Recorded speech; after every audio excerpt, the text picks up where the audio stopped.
Welcome to the Growth Enablement Madness podcast, and I'm Jim Ward, your host, CEO of BrainSell, the Growth Enablement Company. I'm absolutely mad about helping businesses grow and scale.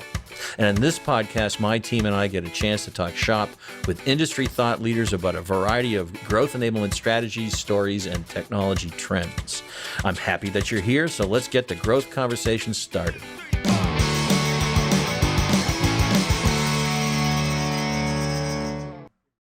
Welcome to the Growth Enablement Madness podcast, where we're mad about growth. Today's guest we have from HubSpot, and his name is Kyle Jepson.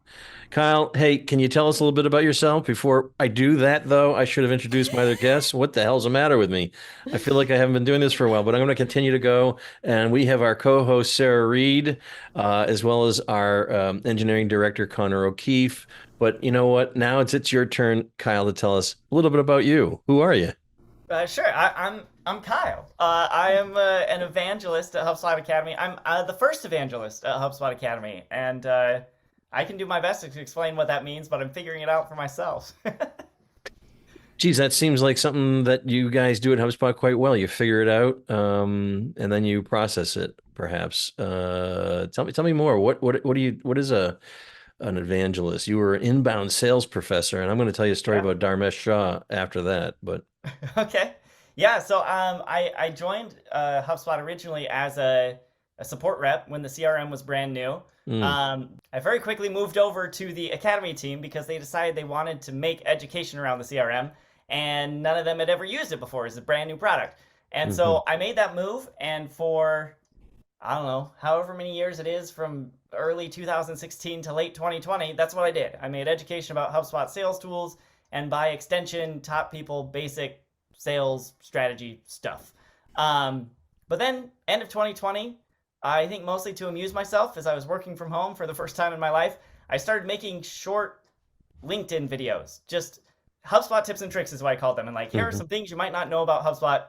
We're talking a minute or less of me just saying, hey, did you know HubSpot can do this? And then a quick recording, and people liked it. And I liked it too, because HubSpot Academy, we produce these incredible online courses. If you've never taken one, you should check them out. They're totally free, but they take us a long time to produce. They are scripted very meticulously. They have beautiful visuals. They're recorded and then edited and then translated into multiple languages.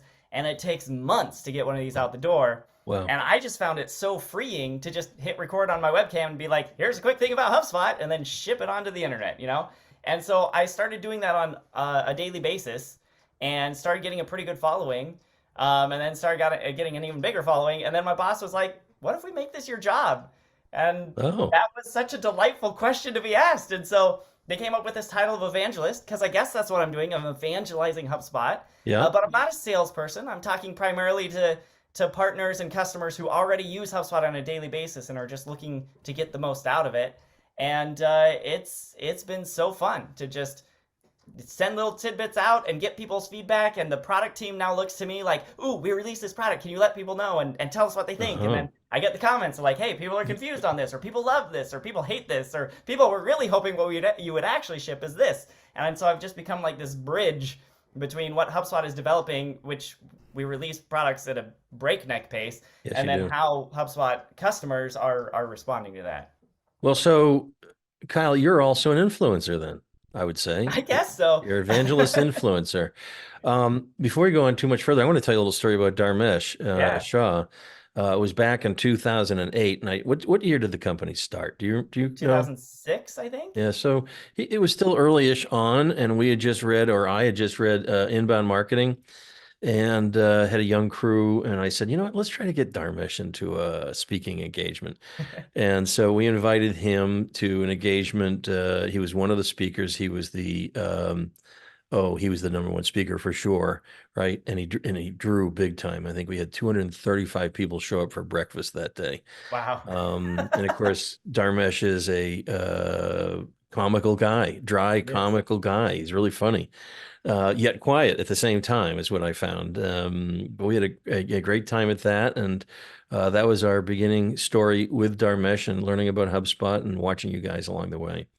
Well, speaking of comedy. Yeah. Kyle, I was on checking out your LinkedIn as one does when Uh-oh. you get introduced to a new person. And I noticed that you were part of the Humor You Stand Up Comedy Club. Yes. Um, so tell us a little bit about that and how that experience maybe plays into your professional role now. Sure, yeah. When I was in college, I was at BYU in Utah, and they had a stand-up comedy club. It Mm. was an auditioned student organization, and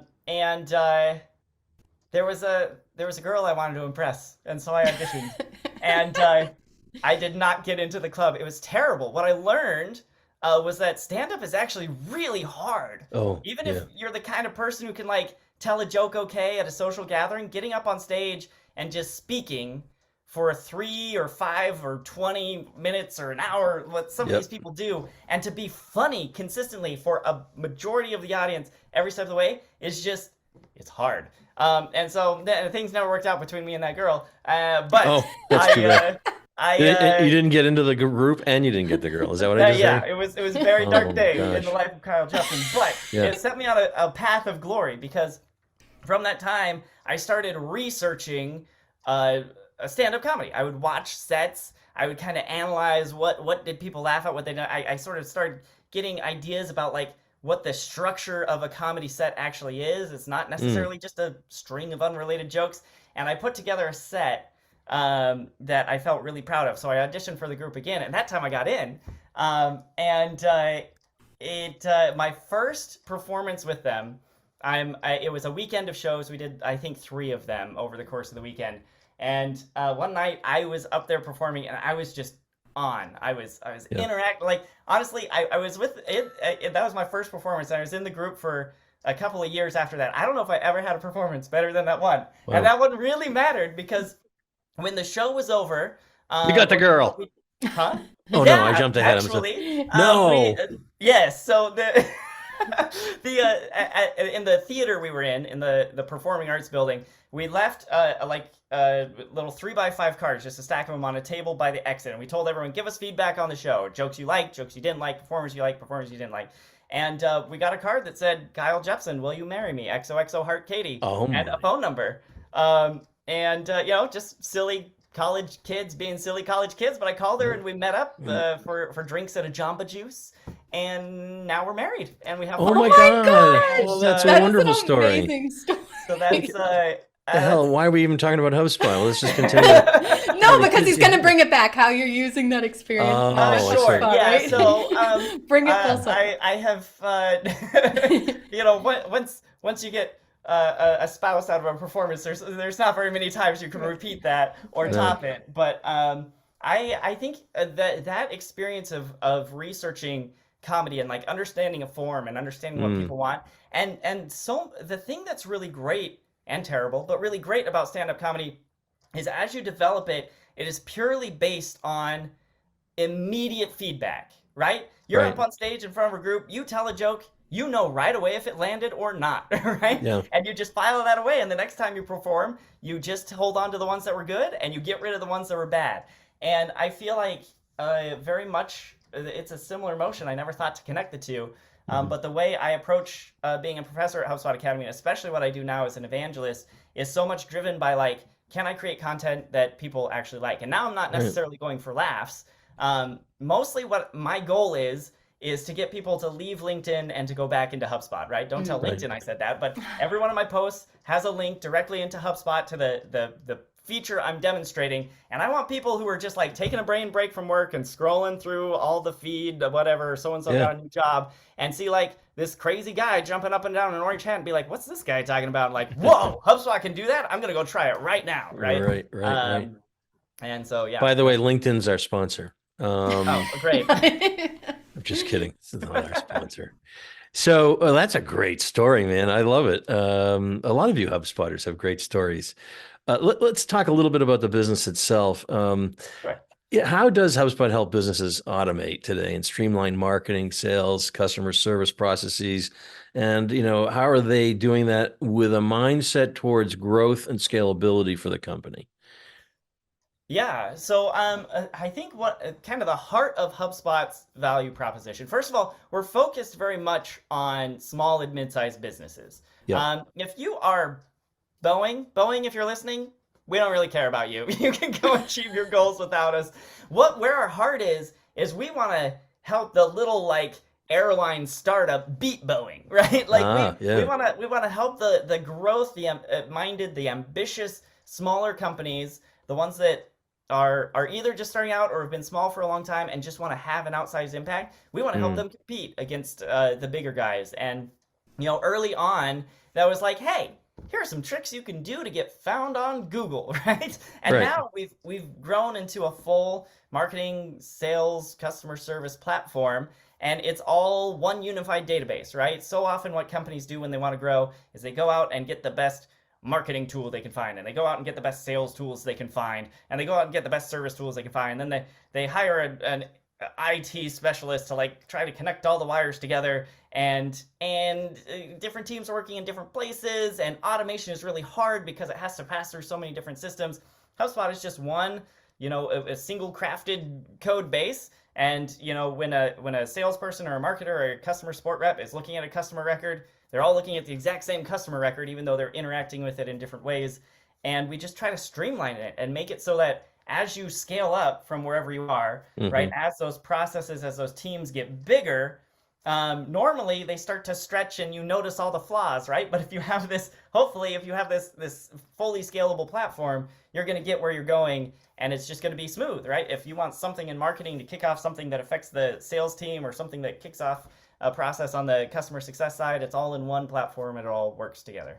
And I've had this impression, but confirm if I'm right or wrong. Is HubSpot, CRM, obviously marketing, and serve, is it called serve? Did I get that right? That's a Service, HubSpot yeah, service.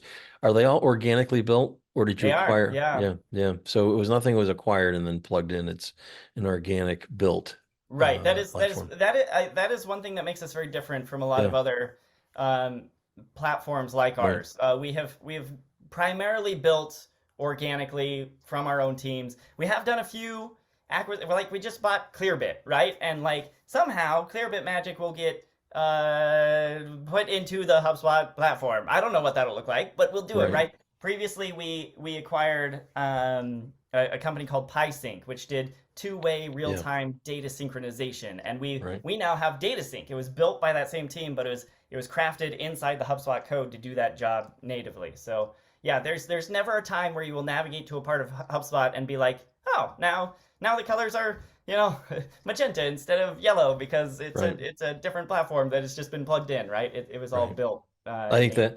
think that's an important note for HubSpot, that it's one of the companies out there that it's pure organically built. I Yeah, think that's pretty cool. And if you had to pick, based on your experience, if you had to pick one thing, and this is the thing I talk about a lot in our business, even for our own business and for our clients, we look for to be able to provide technologies that help them grow and scale, right? And to me, that means that we're allowing the technology to do a lot of work that doesn't require us to have to hire at every yeah. corner of growth. So the concept is you should be able to become more profitable. You should be able to scale without having to hire human capital all the time. If there was one thing that you would point to in the HubSpot platform, what would it be that really lends itself to growth and scale? Yeah.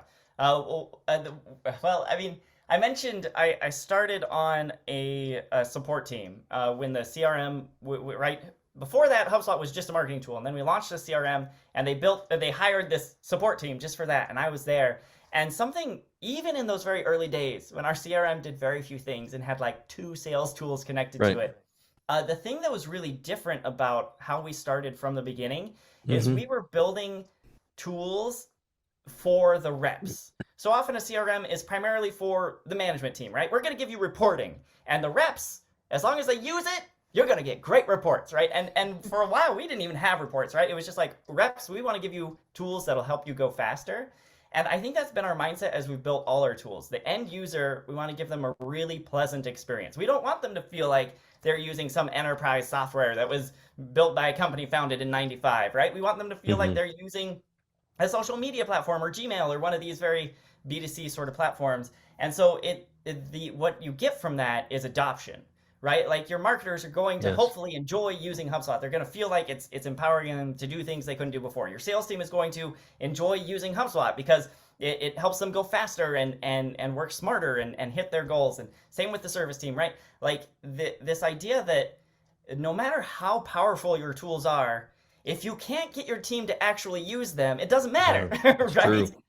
No matter Yes. how much horsepower is under the hood, if people won't get in and turn the ignition on, you're not going anywhere, right? Right. And I think HubSpot has really focused on that end user experience, having a nice interface that is easy to use and that performs well and is reliable, so that sales reps who are famously cantankerous about being forced to adopt anything, and I'm gonna track my contacts how I want to track them, not the boss.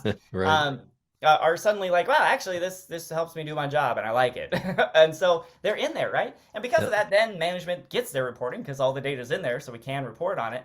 But I think that adoption piece is really something that's yeah, I was gonna say easy to overlook, but I think it's more that people tend to downplay it. They Yeah. assume like, oh, we're moving to a new system, everyone's gonna hate it, but they're just gonna have to deal, right? Because in Mhm. the end, it's gonna be better.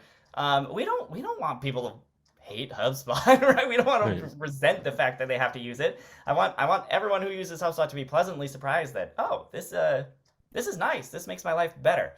Right. And so I think that's a big piece of how we help. Uh, Well, sort of in line with that, you're a HubSpot Academy expert. Hopefully, I just said HubSpot and didn't. You did. I yeah. did. Okay. I didn't slew it together. Sometimes I will mumble. Um, but what is, in your opinion, the most overlooked tool HubSpot users have at their disposal, and how can they be maybe better at using it? And maybe something's being overlooked. What would it be? Yeah, so I thought about this a lot, but then just this morning I was having a conversation with someone who was talking to me about how much they like using HubSpot's mobile app, and I Oh, think this is maybe something a lot of people overlook. HubSpot, it's web-based. You can access it on your browser, on your desktop, or on whatever device. But we do have a dedicated mobile device that or mobile app that is actually pretty good. It wasn't always good, but it's gotten to be really good. hmm. And it has a few little delightful features. One is, in addition to the app, it's called the HubSpot keyboard. And on your phone, you have a keyboard that's, numbers and letters that you use all the time. But you can Yep. then switch to the HubSpot keyboard and say you're in a text message with someone or in WhatsApp or on social media talking with them, you can pull up a templated message, or you can pull up a link to a quote you generated for them and just put it on your clipboard and paste it into whatever non-HubSpot Oh, app you're using, right? yeah. And so like you wanna send your email from your native email app, or you wanna talk to someone over text message, or send them a DM on LinkedIn, do it and still use your HubSpot stuff, right? Yeah. And so this idea of HubSpot just being present with you where you are, I think is very powerful. I think people have kind of forgotten about mobile apps and how important they are and how much time we spend on them. So Sure. that's a great suggestion. You talked a little bit earlier about Boeing. Boeing, big company. You're Yeah. working with more growth enabled companies, perhaps smaller. What is the ideal customer profile for a HubSpot user? How big's the company? What do you look at typically? Yeah, I think the standard answer we give, it's very tidy and clean, is we love companies that are between like uh, 200 and 2,000 employees and want Okay. to grow. Yep. But we've honestly, I think, we we're focusing a lot. It's interesting to me, even though we've said that publicly a lot, as I look at new features coming out and as I look at things we're planning for this year, I think you're going to see us actually really try to own the smaller than that space. If you are a two-person company and you are Oh, interested in growing, HubSpot has tools for you, right? Like we're okay. investing a lot in our free tools, and we have and then our cheapest paid tool tier is called Starter, and we're really kind of sweetening that spot to make it. A lot of times, if you start a free tool or the cheapest version, it just like upgrade points everywhere, right? Like Mhm. clearly they just tricked me into coming here so they could get me to pay more money for the features they actually want.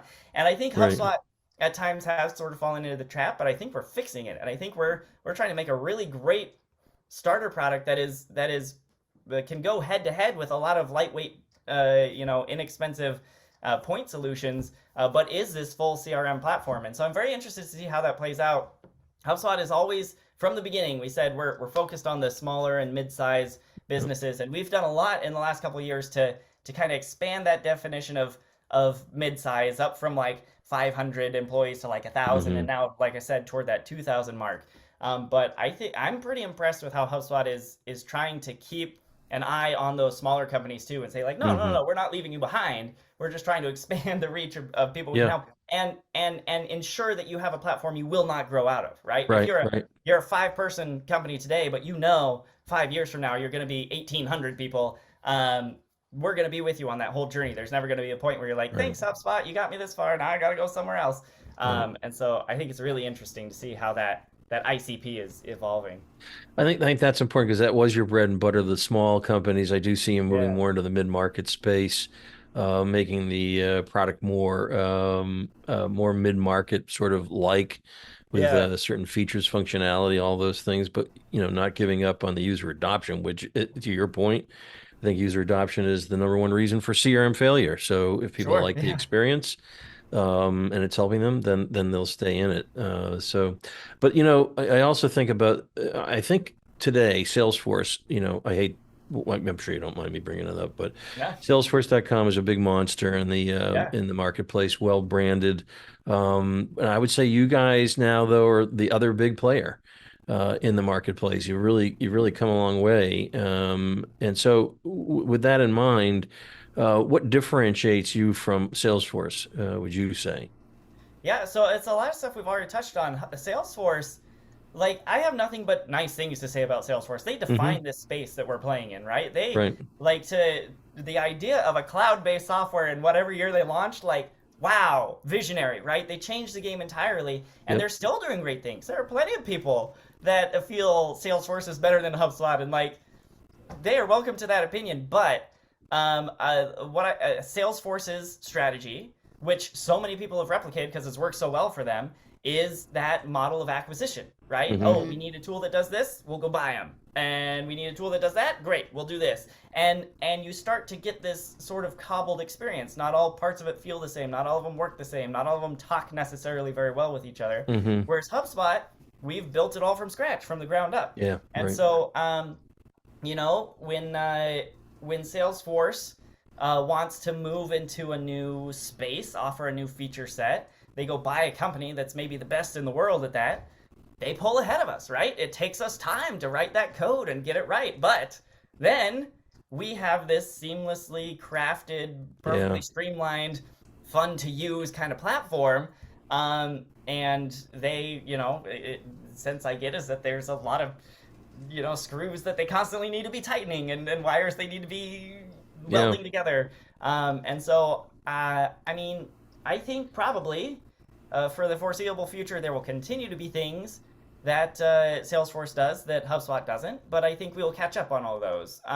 Perhaps it will always be the case that Salesforce will be the platform to go to for the really big enterprises, right? Like Boeing I mentioned, or if you are Microsoft, right? I don't know. That's not where our heart is. We're not designing for those companies. But I assume, any decision makers listening to this podcast probably aren't at those companies. They're probably in the mid-market somewhere, or they may be starting their own company, or they may have a small business, and you have our hearts and our focus and our attention. We're really trying to build a platform that can help you scale as far as you want to go. That brings me to I don't mean to interrupt you. I guess I did mean to interrupt. It brings me to another, like your CMS platform, for website building. How easy is it for somebody who's, a newbie coming in and wants to build a website? I think it's pretty great. So I am a person with no website design experience. And because I have it hardwired into my head for some reason that building a website is hard, right? I'm going to have to write some CSS, and I don't know any CSS. Right. Anytime it makes sense for me to make a video about HubSpot CMS, I shudder because I'm like, I'm bad at website design. I'm the wrong person to make this video. And then I go and get in. I'm like, Actually, even for me, this is really easy, right? Like we Right. choose a template. Template is beautiful, right? I just pick the one I like the way it looks, and then like it's editable in line, right? And I can, if I want a new element, if I'm adding a picture to this, I can just grab the picture thing and drag and drop it, and now I got a picture there, right? And my design skills are still pretty terrible. No one should hire me to make a website. Honestly, they should just go get HubSpot and build it themselves. Right. But I would say, as far as ease of use for a newbie, it's pretty good. There may be, I haven't ever used. I'll be transparent with you. I've never used like Wix, right? I don't know Right. what that experience is like. Right. But the advantage you get from building on HubSpot is that CRM is there in the background, right? And if you Yeah. grow to a state that you want to like be personalizing things based on your CRM content, or like routing people, like forms, are embedded on your website, and that content, that those submissions come in and they're going to live right in your CRM, so your sales team can follow up with them. Like that's really powerful, right? And That so is. I think that that combination of CMS and CRM, which really are two very different categories, Yeah, but to no, it have them is. in a single spot, I think is incredibly powerful. No, I think it's brilliant, actually. And keeping in that sort of line of discussion, we've got people, let's say, coming into HubSpot that aren't as big as certain the Boeings of the world. Sure. So there's certain things that you need to be able to do for them in growing their business.